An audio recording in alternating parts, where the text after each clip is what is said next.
Okay, go.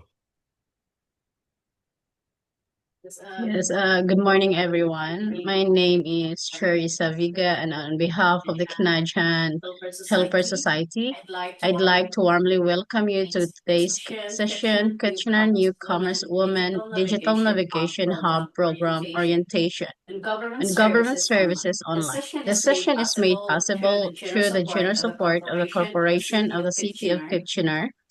Today's session is designed for newcomer women in the Kitchener region, and we're excited to help you navigate government resources. We'll explore Ontario government resources for newcomers accessing Service Ontario, Ontario services, and healthcare registration. We are delighted to have Dr. Hamed Vahabi, a senior engineer at Vernova with over 10 years of training experience, guiding you through these important tools. Yes, welcome, Sir Dr. Vahabi.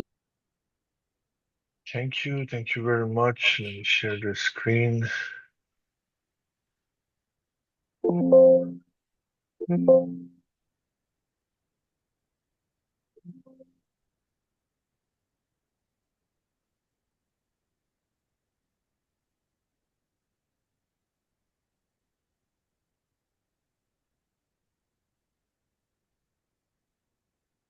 Okay, can you see my screen now?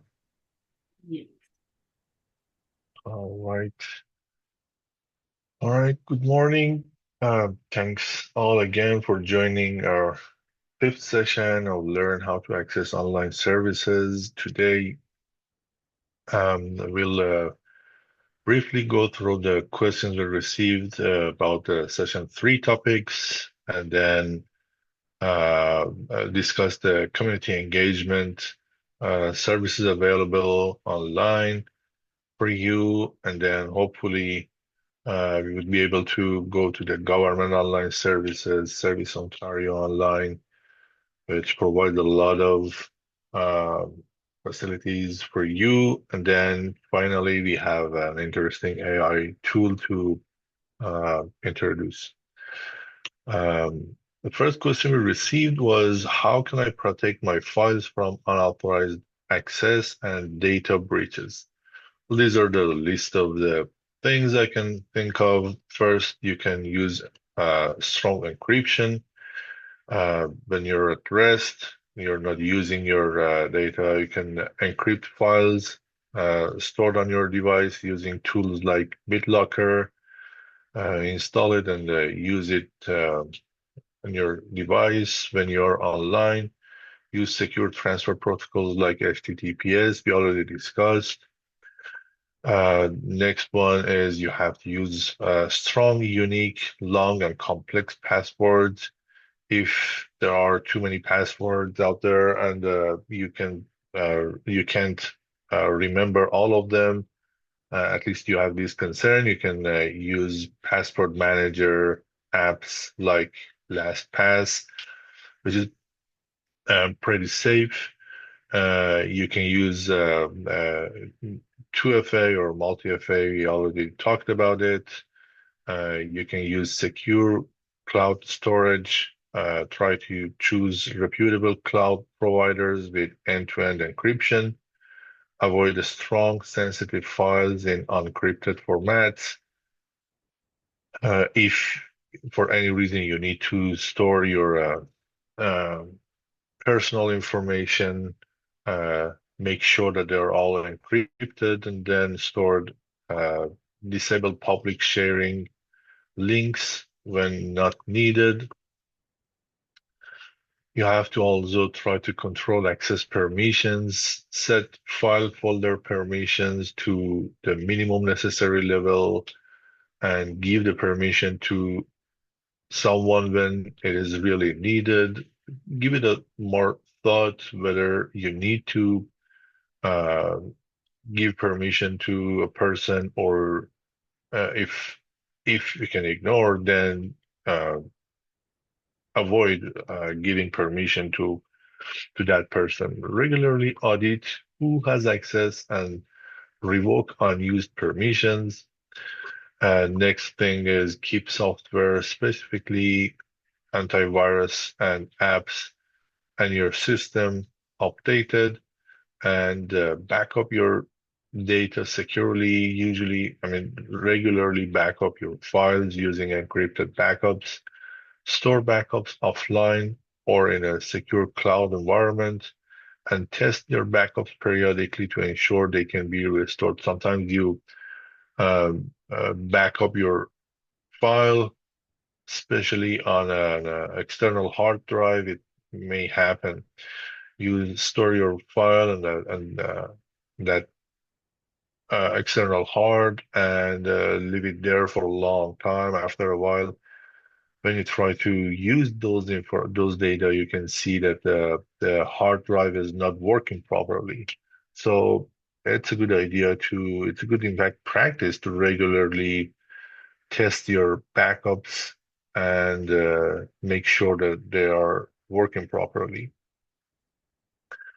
Next thing is remove sensitive data when no longer needed. Sometimes you store uh, sensitive, like personal information, personal data uh, on your computer or on cloud. But then after a while, you may not need to uh, keep that kind of personal information there. But the problem is you may forget that you already stored those kind of information, those kind of data there. And then, I mean, you leave them there without knowing that the data is stored and could be accessed. So try to kind of regularly take a look at the stored information, the stored data, and remove the ones that are not needed anymore. And monitor for breaches. You can use breach alert services like this have I been pwned.com and set up alerts on your email accounts and monitor login activities. And finally, be cautious of phishing attacks and suspicious links. We already discussed uh, everything about uh, steps to avoid phishing and phishing attacks on your system. The next question was, what are the advantages and potential risks of using cloud storage for file management? Well, there are a lot of benefits and disadvantages there. Most important advantages of using cloud storage is you can access files at any time, anywhere, uh, using any device with just internet, right? And it is pretty nice. Sometimes you may not be able to go to your office. Sometimes you're on a trip, on a vacation. Sometimes you don't feel good. Sometimes you're at home. I mean, this is my type. I mean, late at night, you remember an interesting thing. You want to test it or something like that. So you prefer to have access to your data anywhere, anytime, using any device. And that's the beauty of the cloud storage. The other thing is the storage can easily grow with your needs.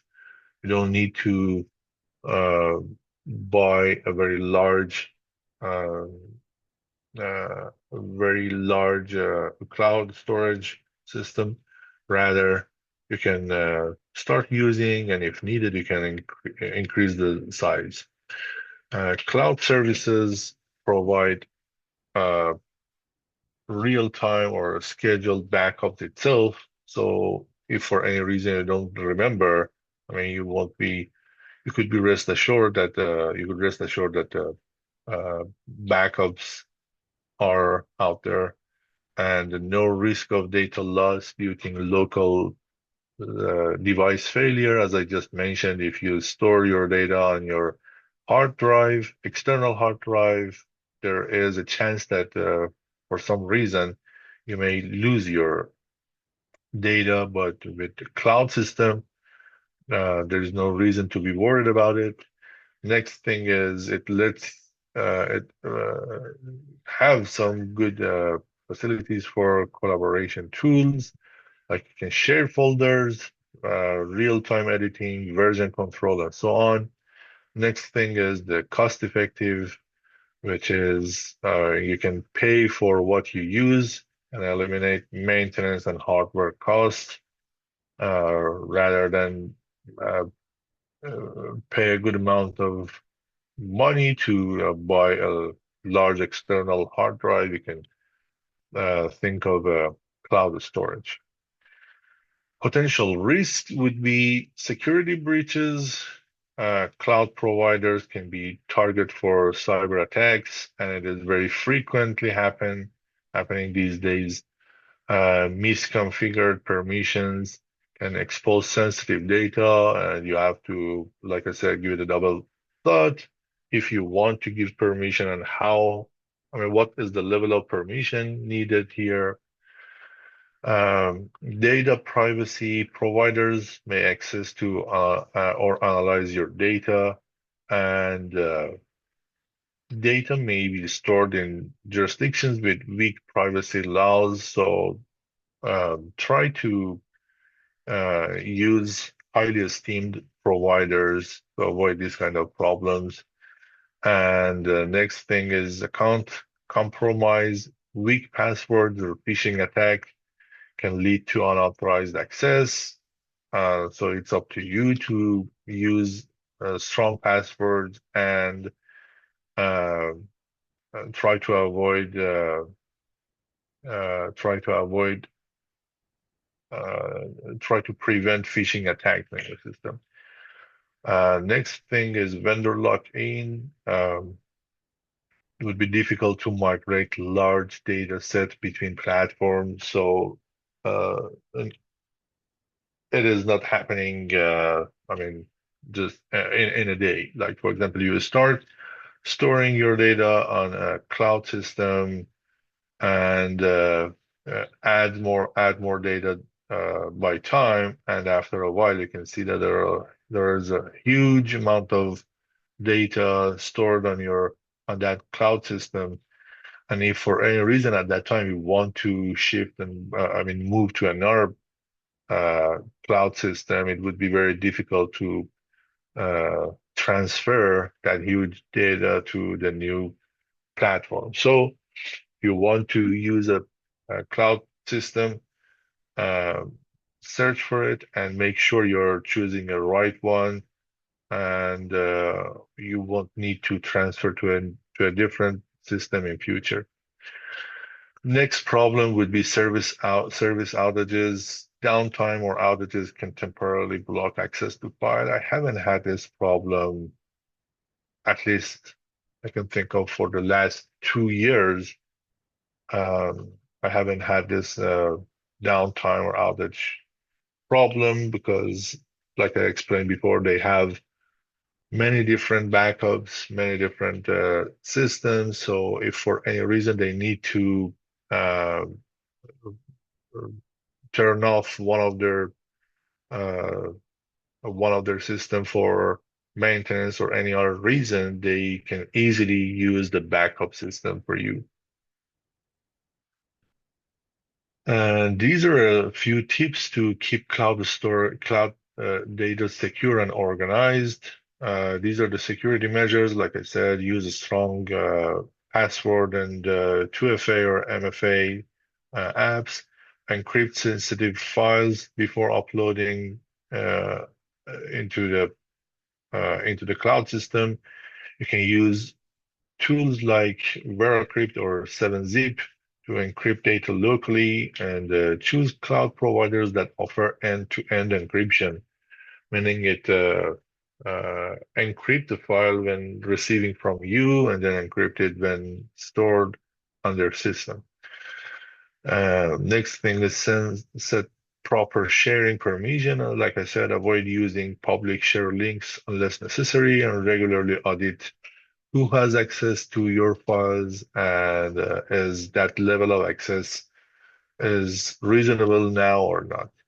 Next thing is monitor access logs.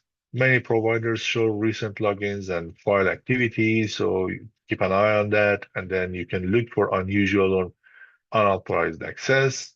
if anything happened, try to react um immediately. And the next thing is keep your device and apps updated, as I said. Some organization tips for your cloud system. Use clear folder structure. We already discussed. Name files descriptively, include dates or versions. Regularly review and clean up your storage and automate backups and syncing. Use desktop sync apps to back up local files automatically and ensure sync folders are included in your full system backup plans.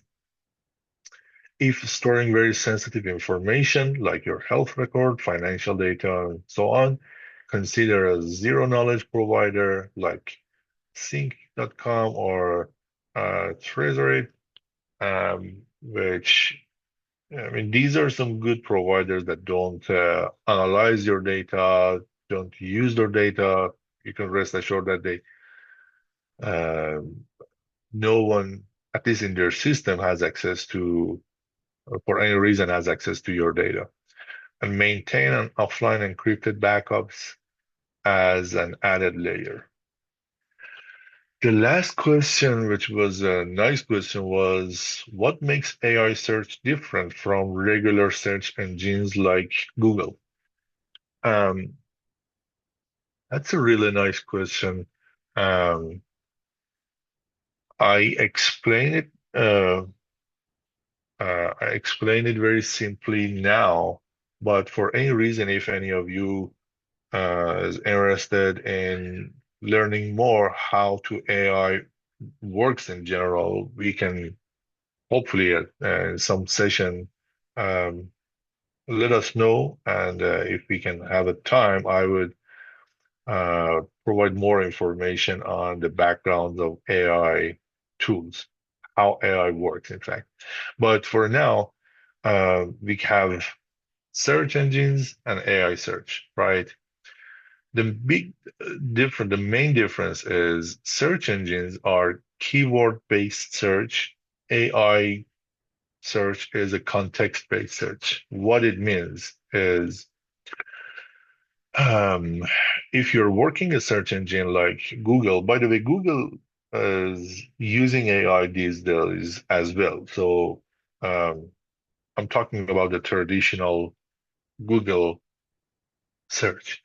So when you search uh, for when you search something, the way it works is it tries to identify the keywords and then search. I'll give you an example in the next slide. But these are the steps. It identifies the keyword in your question and then search the entire web pages for those keywords and rank web pages. Like, for example, if it finds 10,000 pages that discussed one or some of the keywords, it tries to rank those 10,000 pages based on the number of keywords discussed in that page, and then based on the review of that page, based on the number of view of that page, it tries to understand how reliable is that page. So it ranked the web pages it found, and then eventually it gives you a list of web pages so you can go to each of those pages and try to find your answer in those pages, meaning it doesn't give you a specific answer to the question. Rather, it gives you a list of resources or a list of web pages, and you can go to each of those websites and find your answer there. But the way AI search works is very different. Now, if you think about it more, you can see that it is a very simple algorithm, not very simple, but it is a kind of algorithm to find find data based on the keyword. That's why we call it keyword based search. Okay. But think about your brain. If you have a question in your mind, how your brain works. Is it I mean, does it work like this? Meaning, if you have a question in your mind, does it try to find a keyword and then look for that keyword in different references and then list those references, or your brain works differently? AI search works exactly like your brain, meaning when you have a question, it tries to, the way your brain works is it tries to understand the question properly, and then it goes to different references, for example, different uh, journals, different books, different websites, wherever. It tries to understand the context or understand the question properly, and then it tries to collect the information from different references, and then it tries to analyze the information it collected from different references and come up with a simple answer to that question. So it finally generates response to your question. Let me give an example. For example, if your question is, what is the best sport SUV vehicle under um, 50,000 US dollar? Okay. If it is the case, then the way search engine works is, as I said, it tries to find the keywords. For example, first keyword is sport, next one SUV, next one under, next one 50K. Okay, so these are the keywords it finds. Then go to the web pages with these keywords, try to find the web pages that include these keywords. Okay, so it finds a number of web pages, websites, and then rank those pages based on the number of times these keywords repeated there, a number of view of those websites, and a lot more criteria.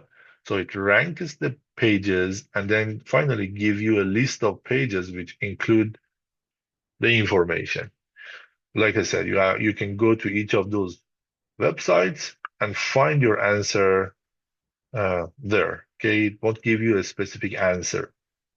Now, the way AI search works is, like I said, it tries to understand the question. On your question is best sport SUV vehicle under 50K, right?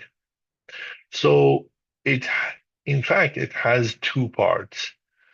Best sport SUV, and then the cost should be less than 50K. Okay. So it goes to different references, different websites, and collect the information about best sport SUV from those websites. And also it tries to find information on SUV priced less than 50K. Okay. So it collect the information about this part of your question and also this part of your question. And finally, when it finds uh, the information needed, it tries to analyze those information, like basically understand the answer to this part and answer to this part, and then uh, combine those answers and finally generate one complete response. Okay. So at the end, it gives you, like, for example, a page which explains that, okay, these are your options. Among them, for example, this SUV could be the best one, and so on. So it is a context-based, meaning it tries to understand the question and then come up with one simple response to that question. So this is the difference between search engine and AI search. Hope it is clear now.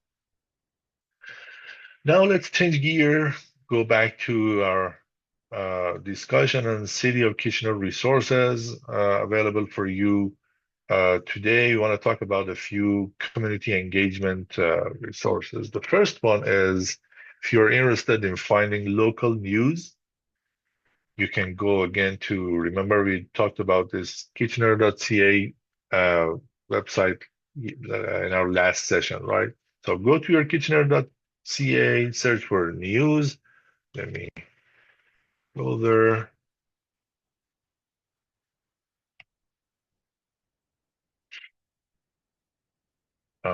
Let me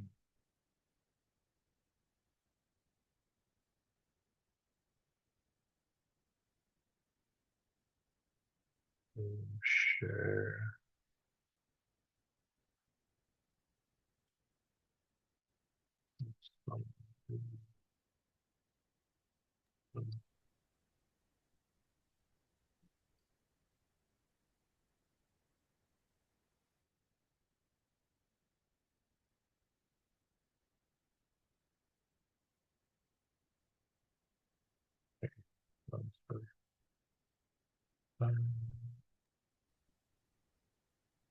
Dr. Vahabi, Yeah. we don't have your voice.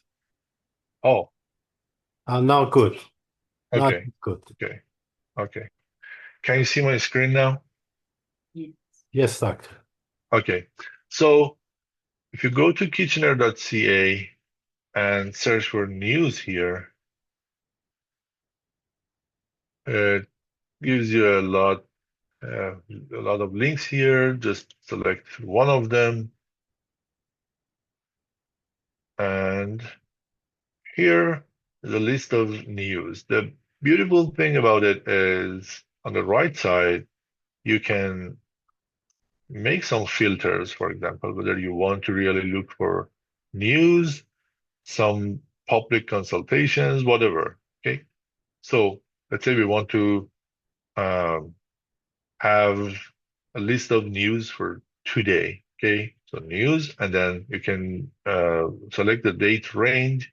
Like, for example, from 2 days ago, I would select from August the 7th all the way to August the 9th, and then I would search for it.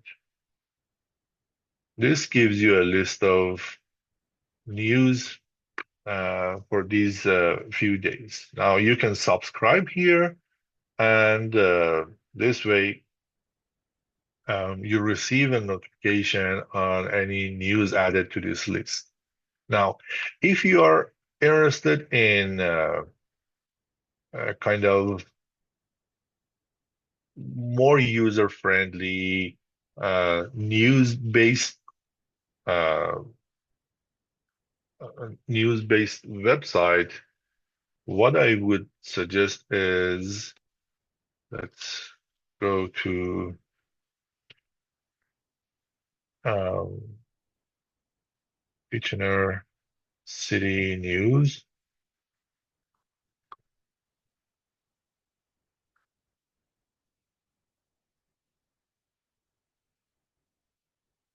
There we go. So this is a nice website.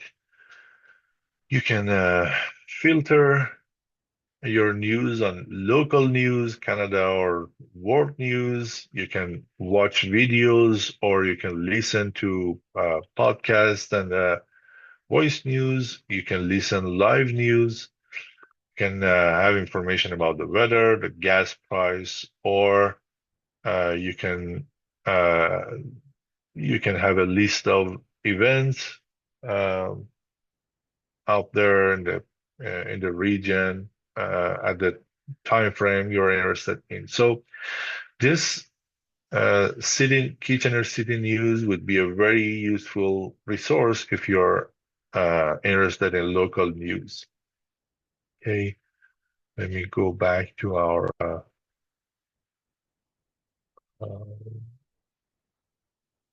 PowerPoint. Okay, so these are the two resources out there for your local, if you're interested in local news. The next community engagement thing you might be interested in is connecting with neighborhood groups. Okay. If it is the case, then again, go to kitchener.ca and you can go to living in Kitchener, then in your neighborhood. Find this love my hood. Let's go there together.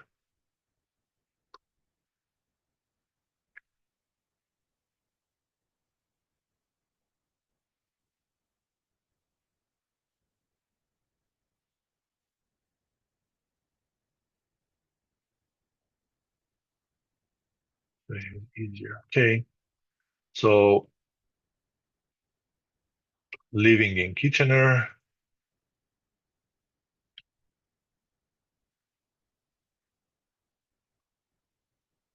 In your neighborhood, and then there we go. This love my hood. Now it directs you to a very nice weblog, which has a lot of information about your local events and so on. For example, you can go to cool ideas, neighborhood greeting, neighborhood markers, uh, uh, public seating everywhere, everything. Uh, the grants out there. You can find the events and parties in your neighborhood. Uh, you can find a list of them. And I mean, you can find a lot of useful information about your neighborhood here. And um there are uh, there are icons to the links that are more uh, mostly used uh, in this website as well here. So uh, you can use this website to yeah, let me go back to our slide. Yeah, so you can go to uh, this Love My Hood uh, weblog and use the information available there. It is usually updated very frequently, so you can count on the updated information there. Next, um, if you are interested in community events in Kitchener, then again go to kitchener.ca, arts, cultures, and events. And then you can look at the events or the events in a calendar. Let's look at that together as well. If I go to Kitchener,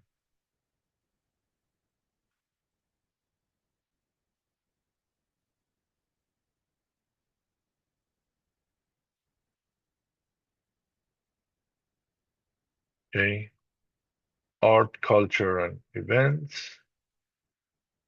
And then, like I said, you can find the list of events here or events calendar. So these are different events, bike events like cruising, uh, this kind market. These are a list of different events. You can find more detailed information on them. Or like I said, you can have calendar full of a list of events. If I go to weekly, then you can see each day you'll have different events. Uh, if you click on any of them, it gives you more information on the place and some more details on those events. Okay. Now here you can subscribe again and receive updates on the events that are being planned for your neighborhood, for your uh, if you're interested. Okay.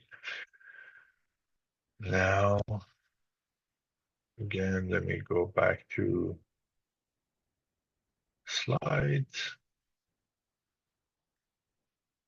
Along with this Kitchener website, kitchener.ca website that I just showed, a lot of resources are available there for you. You can find some good information on ontario.ca as well. So these are, let's say, government online services.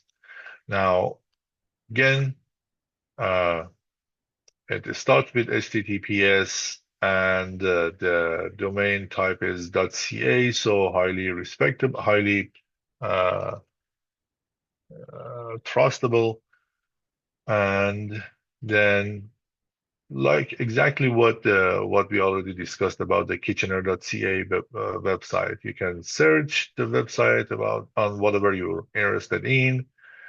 Some of the most visited pages are the link of those pages are here as well, and I'll explain it in a bit.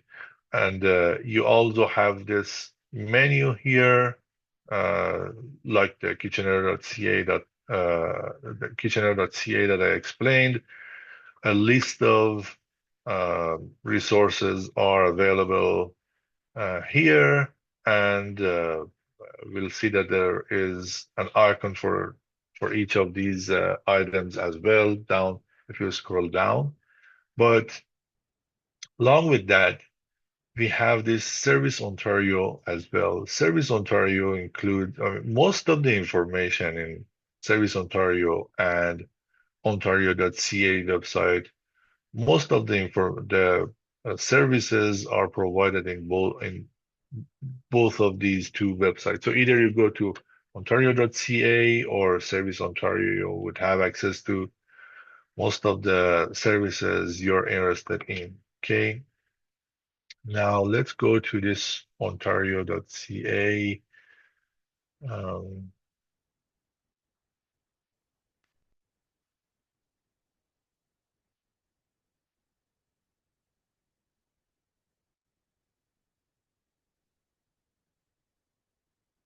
okay.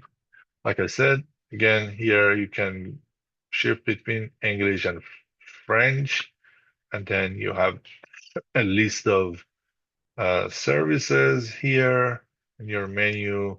Or if you scroll down, um, you have access to them, uh, like kitchener.ca website. You have access to them in a kind of more user-friendly fashion. Okay. So this is Ontario. And then, like I said, this Service Ontario is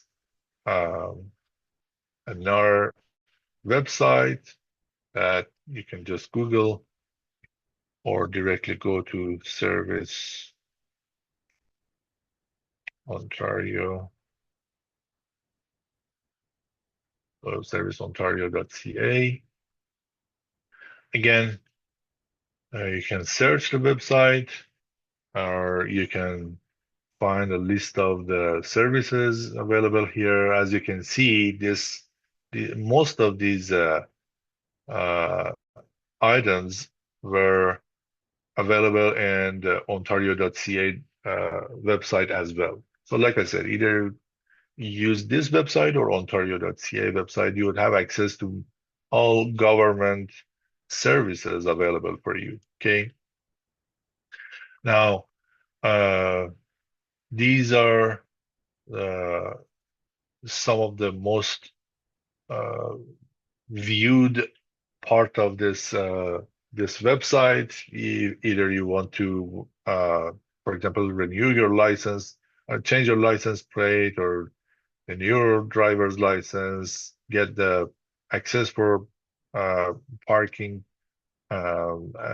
permit, or if you want to uh, get a health card, you can easily go through this website. Again, like I said, you have a menu of the items, or if you scroll down, you have uh, list details for the services available on this website here as well. For example, for drivers, for vehicles, health card, birth, marriage, uh, camping stuff, everything, right? So you can use either this list or scroll down and select whatever you want. You go to the page for your work. For example, if you go to the health card, everything you may want to do, anything you may want to do on for your health card. For example, if you want to renew your health card, if you want to set up an appointment and go in person to the office for your problem. Um, you want to renew for children, for your seniors, um, uh, like if your card is stolen or lost, whatever you want to do, you can find a link for that here. Okay, so um, one thing here I would highly suggest is to go to manage your health card with an account. Here you can create an account. And like what I just explained in Kitchener website, you can create an account and whatever you want to do for your health card, um, the history of the things would be available in your account, and you can easily track the progress or whatever. Okay, so it would help you a lot in saving your time if you just go to this web page for anything related to your health card. Let me see if I have any other thing here to share.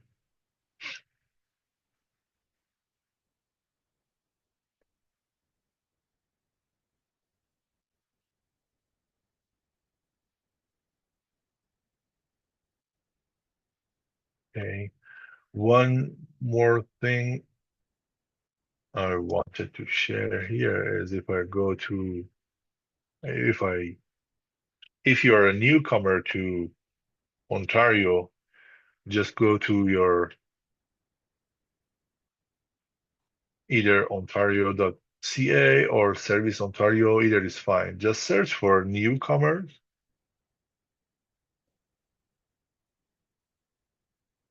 and there, this web page gives you a list of all resources available for you as a newcomer. Settlement program, if you need to learn more English or French, like Ontario Immigration Services, opportunities at Ontario, if you need a kind of language interpreter services, everything. Again, list of the services is here, and then you would have a kind of more detailed um, explanation with the link here as well. So it is very helpful for you if you um, come to the region, come to the Ontario region very recently. This is one other thing I wanted to share. Let me see if, okay. And one, let me go the,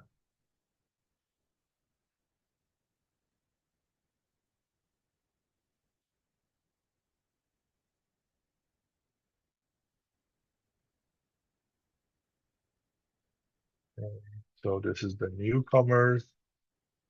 And then now let's change gear to the AI tool we want to talk about today. The tool we want to talk about today is the Google Lens, which is a free, useful tool to find information about everything you're interested in. For example, you're browsing a website and you find something cool in that website.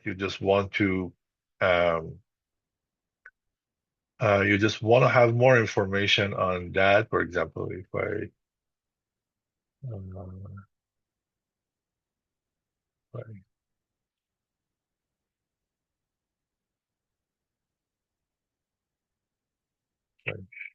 here,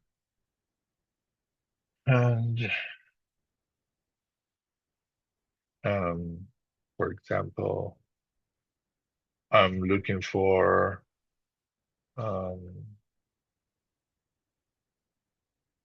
example, I call the office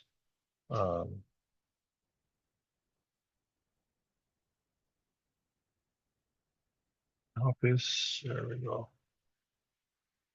You're browsing different pages and you find something cool there. Oh, nothing. Okay, here, for example,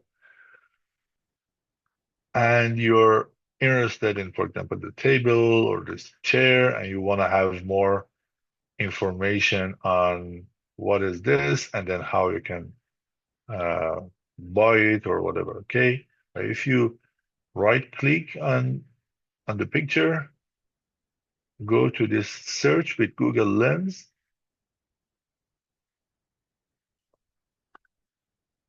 It directs you to another page in which you can select approximately select what you're interested in that picture. For example, if I'm interested in this chair, I would try to select the chair.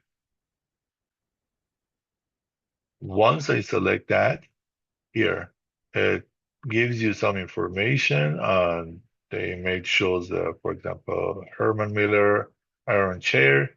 It gives you information on the manufacturer, for example, the design features, size, materials, all those things.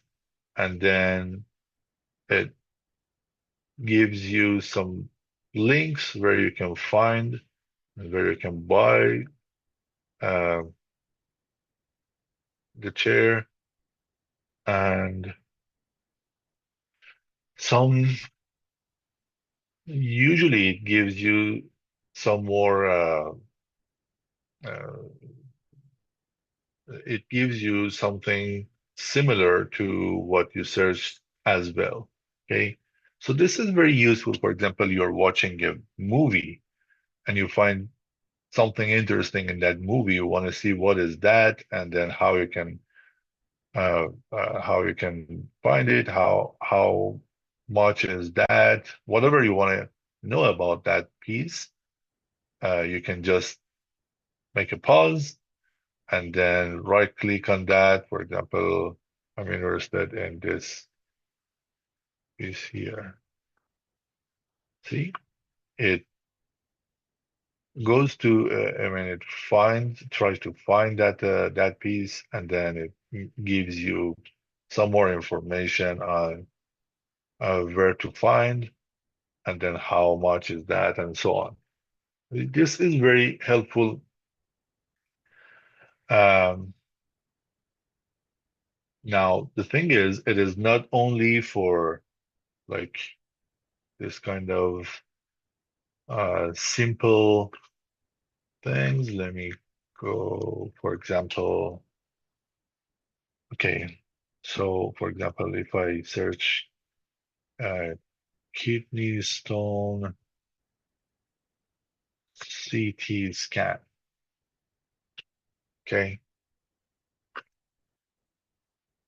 For example, if I click on this and then again go to Google, search with Google Lens,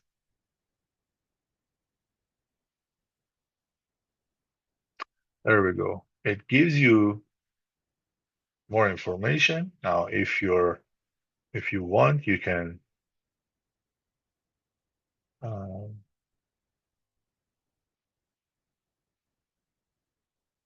minimize the region where you're interested in, or for example, you can just even you can go to this.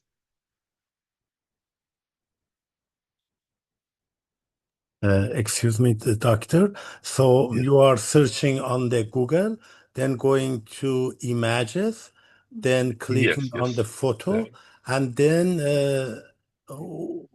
then you are clicking somewhere. I couldn't get it. Yes. Let me show one more time. Thank So you. just go to Google and search for something. Okay.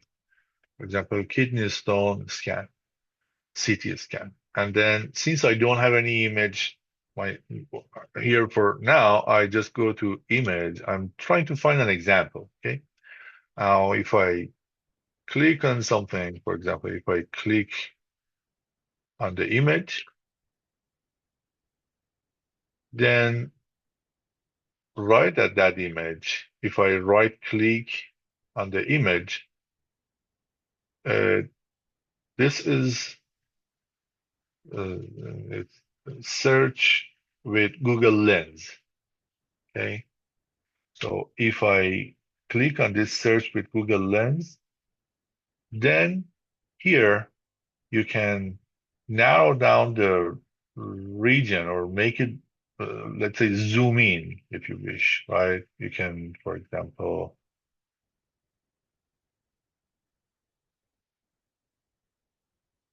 make the window smaller so that the software understands that you're interested in this piece. And once you make that selection, then it gives you information here. For example, here it says the image appears to be a medical scan, likely a CT scan or a similar image technique, and so on. Now, if the if the search is not very accurate or if is not necessarily what you are interested exactly, you can change your window. Meaning sometimes if you zoom in a lot, let me give you a couple of examples. What if I make this selection?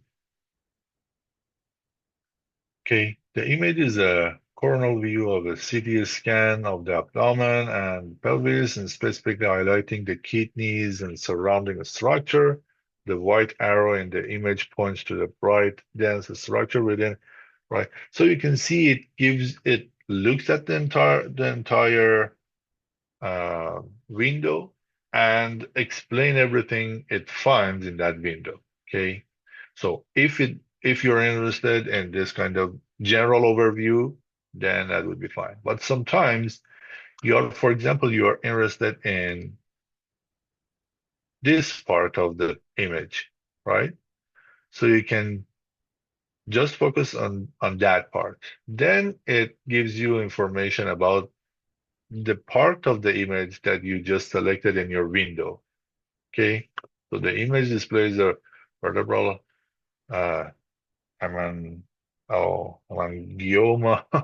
which is the most common type of benign tumor found in the spine.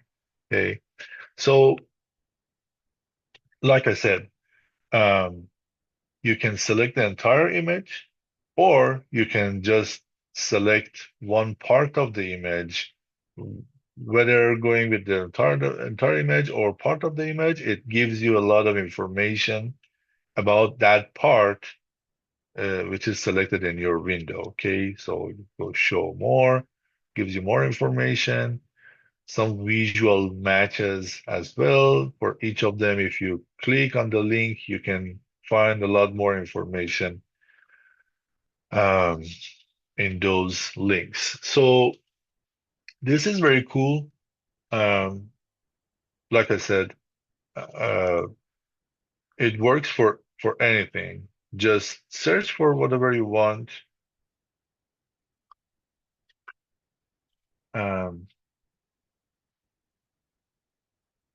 what else? For example,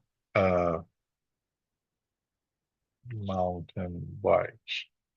It doesn't necessarily need to be a perfect image, though.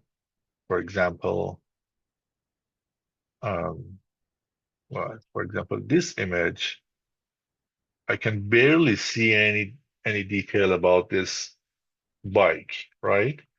But I'm interested in the type of the bike, and I want to have more detailed information about this bike. Okay, what I can do again, I can right click and then search with Google Lens. But here's the thing. I just want to have information about the bike, right? So I just try to select the bike. There we go. Okay, the image shows a person riding a mountain bike on a dirt trail. Now it explains more about that bike, the type of the bike, the suspension system, which is going to be appropriate for this kind of area, the key features, and then you can find some links where to find uh, these kind of bikes, and also different parts of that bike. So you can see um, the beauty of this Google Lens is it is not only limited here. You can find it, um, find different vendors, manufacturers.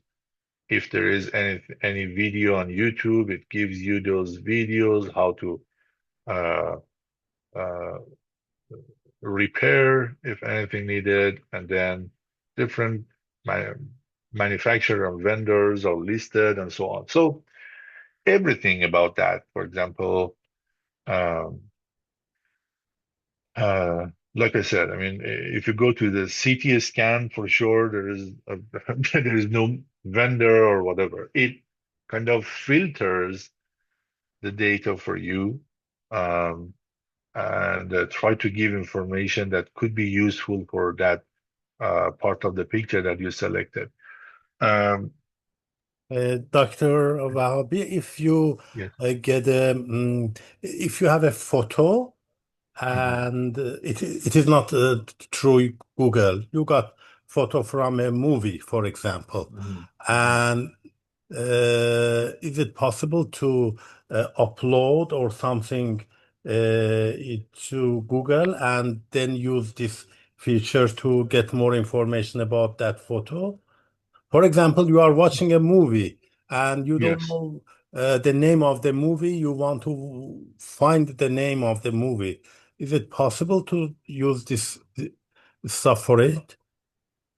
Well, for specifically about the movie, the problem is it just looks at that time frame. For example, if you're watching a movie and um, what you should do is you should just uh, pause and take a picture of that, and then it gives you everything about that picture. Now, if it can find if it can find the name of the movie based on what it finds in that image, then yes, it gives you the name of the movie. But sometimes for the movie, it is not possible for it to find. Rather, it just focuses on the parts in that image. For example, if I give the entire picture, then it looks, for example, at the bike, at this person, at the trees. You see what I mean? It looks at different features of that image. Um, Whether it is possible to find the name of the movie based on those features or not. Um, if it can find, then yes, it gives you the name of the movie. Otherwise, no, it won't work like that.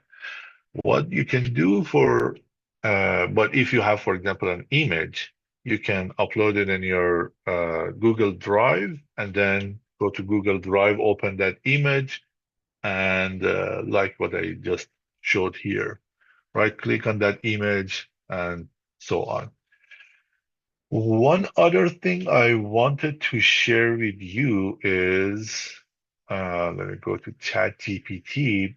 We talked about this.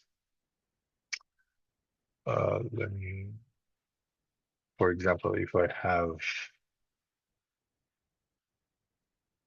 a kidney stone,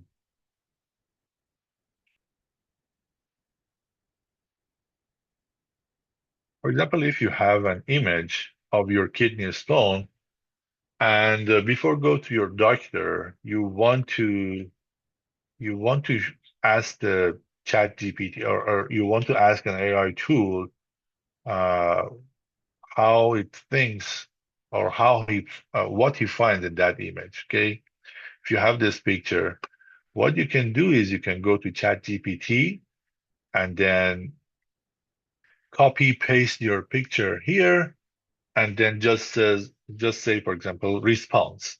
I cannot do that now because I'm using the uh, uh, I'm using my work computer and it doesn't let me attach any picture here. But if I had a picture, for example, if I had this guy, let me, for example, if I have a picture, I would just copy paste it here. Unfortunately, like I said, it doesn't let me upload a picture, but on your own computer, on your personal computer, you can just copy your image and paste it here. And then once it is pasted, just write, for example, um, response or result. It is not very, it is not very important. Um, it is not very picky, in fact, on what you're asking here. Just try to help the chat GPT understand that you're looking for uh, some information about your CT scan, for example, okay, result or whatever. What you find, write something. What you find in this um, scan, okay? So copy and paste your uh, picture here, and then ask the question, and it goes to the CT scan, or it goes to your picture, and think as a doctor and give you information on what he finds in that picture. This is this is interesting because it is not just limited to the picture. For example, if you go to the lab, have a blood test, and it gives you the result of your blood test, you want to have you want to have you want to ask ChatGPT on the result of the test. Okay, just get a picture of the result. Again, paste it here, and then ask ChatGPT's idea about the result of your test. You can say, what is the test result? Okay. ChatGPT goes to that picture. What I'm saying is it doesn't necessarily need it to be a text. ChatGPT go to your test result, whether it is a text, whether it is a picture or whatever, and then think as a doctor and give you some information about the test result. Um, it it doesn't replace your doctor, your healthcare system, but sometimes it's good to um, have more information about the test result or something you're interested in before going to the doctor. At least you have some idea what the doctor is gonna talk about. Okay, so yes, this is all I wanted to share for today. Um, Next session will again we'll continue with answering your question about the topics talked today, and then we'll focus more on housing search and application and the Kitchener region, and then some educational resources available there, and some interesting thing and AI tools again. Thanks all for joining, and hope you have a wonderful weekend.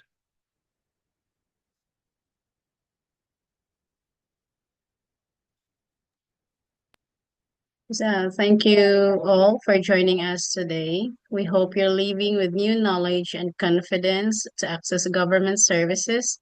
A heartfelt thank you to Dr. Hamed Vahabi for sharing his expertise to us.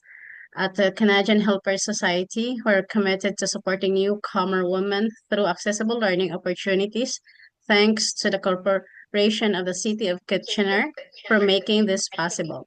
Please stay in touch for more sessions, and we will wish you success in navigating government resources. Thank you again for being part of today's program. Thank you, guys. Thank you. Bye. Bye. Thank you very much.